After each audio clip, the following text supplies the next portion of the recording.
ಈಗ ಮೂಡಿಗೆರೆ ವಿಧಾನಸಭಾ ಕ್ಷೇತ್ರ ಆ ಭಾಗದಲ್ಲಿ ಸಾಕಷ್ಟು ಜನ ಜನತಾದಳ ಪಕ್ಷವನ್ನ ಕಟ್ಬೆಳೆಸಿರ್ತಕ್ಕಂಥ ಪ್ರಮುಖ ಮುಖಂಡರುಗಳ ಅಭಿಪ್ರಾಯದೊಂದಿಗೆ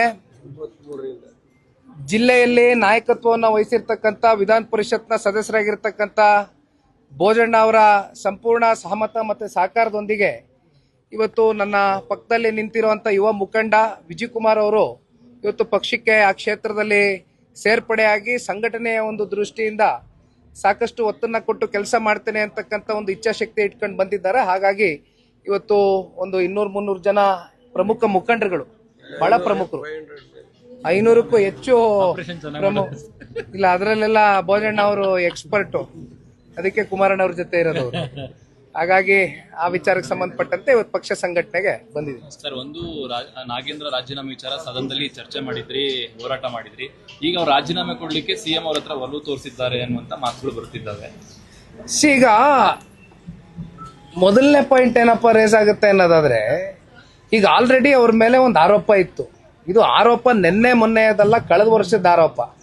ನಾವು ಎಷ್ಟೋ ಸಲ ಹೇಳಿದೀವಿ, ನಾವಲ್ಲ, ಹಿಂದಿದ್ದಂಥ ಮಾನ್ಯ ಮುಖ್ಯಮಂತ್ರಿಗಳೇ ಸದನದ ಒಳಗಡೆ ಕಲಾಪದಲ್ಲಿ 189 ಅಲ್ಲ 87 ಕೋಟಿ ಹೌದು ಮಿಸ್ಅಪ್ರೋಪ್ರಿಯೇಟ್ ಆಗಿ ಫಂಡ್ಸು ಮ್ಯಾನೇಜ್ಮೆಂಟ್ ಆಗಿದೆ ಅಂತಕ್ಕಂಥದ್ದು ಅವರೇ ಒಪ್ಕೊಂಡಿದ್ದಾರೆ. ಹಾಗಿದ್ದಾಗ ಬೇರೆ ಇನ್ಯಾರು ಆ ಸಾಮರ್ಥ್ಯ ಹೊಂದಿರತಕ್ಕಂಥ ಯಾರು ಮಂತ್ರಿಗಳಿಗೆ ಆಪ್ಷನ್ ಕೊಡ್ಬೋದಾಗಿತ್ತಲ್ಲ, ಯಾಕೆ ಇವ್ರನ್ನೇ ಯಾಕೆ ತೆಗೆದುಕೊಂಡ್ರಿ? ಇದಕ್ಕೆ ಇವತ್ತು ಸರ್ಕಾರ ಉತ್ತರ ಕೊಡಬೇಕಾಗಿದೆ. ನೋಡಿ, ಇದು ಒಂದು ವಿಚಾರನ ಇಟ್ಕೊಂಡು ಇವತ್ತು ಬರಗಾಲ, ನಾವು ಕಲ್ಯಾಣ ಕರ್ನಾಟಕ, ಕಿತ್ತೂರು ಕರ್ನಾಟಕ ಎಲ್ಲ ಭಾಗಕ್ಕೂ ಕೂಡ ಪ್ರವಾಸ ಮಾಡ್ಕೊಂಡ್ ಬಂದಿವಿ, ಒಂದು ತಂಡ ರಚನೆ ಮಾಡಿ. ಅಲ್ಲಿ ರೈತರು ಬೀದಿಲಿದ್ದಾರೆ, 3000ಕ್ಕೂ ಹೆಚ್ಚು ಜನ ರೈತರು ಇವತ್ತು ಆತ್ಮಹತ್ಯೆಗೆ ಶರಣಾಗಿದ್ದಾರೆ. ಆದ್ರೆ ಕಳೆದ ವರ್ಷ ಅತಿವೃಷ್ಟಿ ಆಯ್ತು, ಬೆಳೆ ಎಲ್ಲ ಹಾನಿ ಆಯ್ತು. ಇಂಥ ಸೀರಿಯಸ್ ಟಾಪಿಕ್ಸ್ ಬಗ್ಗೆ ಡಿಬೇಟ್ ಆಗಬೇಕಾಗಿತ್ತು, ಬಿಡದಿ ವಿಚಾರ ಪ್ರಸ್ತಾಪ ಆಗಬೇಕಾಗಿತ್ತು, ನೈಸ್ ವಿಚಾರ ಪ್ರಸ್ತಾಪ ಆಗಬೇಕಾಗಿತ್ತು. ಆದ್ರೆ ಇವತ್ತು ಸರ್ಕಾರ ಟೈಮ್ ಕಿಲ್ ಮಾಡಿಕೊಂಡು ಅವ್ರು ಉದ್ದಟತನದಿಂದ ಅಂತಿಮವಾಗಿ ಇವತ್ತು ಸಾಧಿಸಿದಾದ್ರು ಏನು? ಕಲಾಪಕ್ಕೆ ಏನ್ ಬೆಲೆ ಸಿಕ್ತಂಗಾದ್ರೆ? ಜನರ ವಿಚಾರ ಚರ್ಚೆ ಆಗಬೇಕಾಗಿತ್ತಲ್ಲ, ರೈತರ ವಿಚಾರ ಚರ್ಚೆ ಆಗಬೇಕಾಗಿತ್ತಲ್ಲ. ಈಗ ರಾಜೀನಾಮೆ ಕೊಡಿಸ್ತಕ್ಕಂಥದ್ದು ಆಗತ್ತೆ ಅನ್ನುವಂಥದ್ದು ಬೆಳಗ್ಗೆಯಿಂದ ಕೂಡ ಚರ್ಚೆ ಆಗ್ತಾ ಇದೆ. ಬಹುಶಃ ರಾಜೀನಾಮೆ ಕೊಡ್ತಕ್ಕಂಥದ್ದು ಆಗಬೇಕು.